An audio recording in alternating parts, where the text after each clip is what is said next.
வாழ்க்கை பயணத்தில் ஒவ்வொரு மனுஷனுக்கும் ஒவ்வொரு லட்சியம் இருக்கும். எனக்கு நிறைய லட்சியங்கள் இருந்து ஒன்றே ஒன்று தான், நல்லா சாப்பிட்ணும், நல்லா ட்ராவல் பண்ணணும். காசு பணம் சேர்த்து வைக்கணும் அப்படிலாம் எனக்கு இன்ட்ரெஸ்ட் கிடையாது. ஆனால் ட்ராவல் தான் நான் நிறைய வாழ்க்கையில் கற்றுக்கிட்டேன். சின்ன வயசுலேருந்தே ட்ராவல் தான் நிறைய நட்புகளை உருவாக்குச்சு. ட்ராவல் தான் என்ன நிறைய விஷயங்களை டிஸ்கவர் பண்ண வச்சது. ட்ராவல் தான் எனக்கு நிறைய அறிவுரை சொல்லிச்சு, மனிதர்களை புரிய வச்சது, நமக்கு கீழே மேலே எதுவுமே இல்லைன்றதை புரிய வச்சது. ட்ராவல் பண்ணுங்கள். நாங்கள் இப்போ ஐலா ஸ்கையில் இருந்து கிளம்பி ஸ்கை பிரிட்ஜ்லேருந்து கீழே வந்து இங்கே நைட் ஸ்டே பண்ணிவிட்டு இங்கேருந்து உங்களுக்கு இந்த அறிவுரையை சொல்கிறேன். அறிவுரையாக நினச்ச நான் அறிவுரை சொல்லலாம். என் வயசு 54. ஸோ சொல்கிறதுக்கான வயது வந்துருச்சுன்னு நினைக்கிறேன். இருந்தாலும் ட்ராவல் தான் ஒரு மனுஷனை மென்மைப்படுத்தும், ரிலாக்ஸ் பண்ண வைக்கும். ட்ராவல் பண்ணுறதும் குக்கிங் பண்ணுறதும் தான் ஒரு மனுஷனை மென்மைப்படுத்தும். Travelling is must thing for every human being.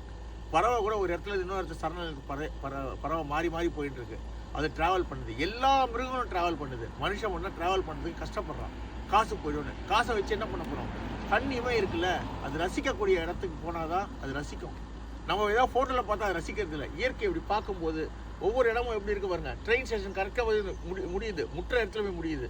அதை பார்க்கும்போது இப்படிலாம் இயற்கையில் இப்படிலாம் பண்ணியிருக்காங்களே, இதெல்லாம் எப்படி கண்டுபிடிச்சாங்கன்றது பார்க்கும்போது நம்ம ஒரு ஆச்சரியத்தை கொடுக்குதுல்ல, அதுதான் சந்தோஷம். தேங்க்யூ.